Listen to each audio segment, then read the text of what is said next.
to connect your printer to RoboCloud, you first need to be connected to the internet. As you can see here, I'm connected via Wi-Fi, but you can also plug in an Ethernet cable to get your printer connected to the internet. Once it's online, go into Tools, and then Settings.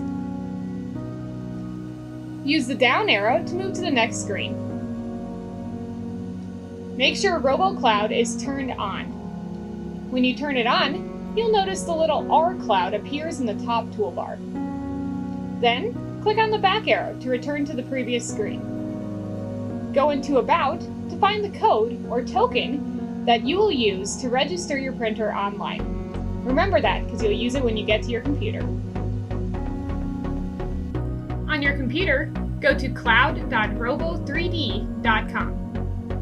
Register for an account if you don't already have one, and if you do, simply log in. From there, go into My Printer and add a printer. Here you can name your printer, and then you type in the registration code from your printer, and click OK. You'll find your printer is then registered to your RoboCloud account.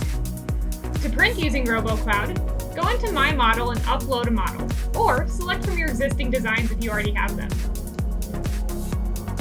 Once you click Upload Model, you can choose the files you want to upload. If you'd like to classify it, go ahead and do so, and then click Upload. The file will be uploaded to your account, so you can close out of that window. You can now find that file and all of your other ones in My Model. To print a model, simply select the model you'd like to print and click Print.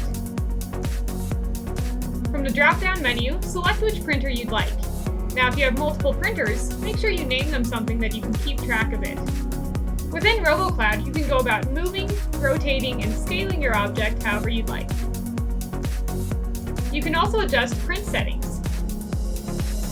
Select your material, and then decide whether or not you would like supports, and then adjust the quality settings of your print. When you're ready, click Print.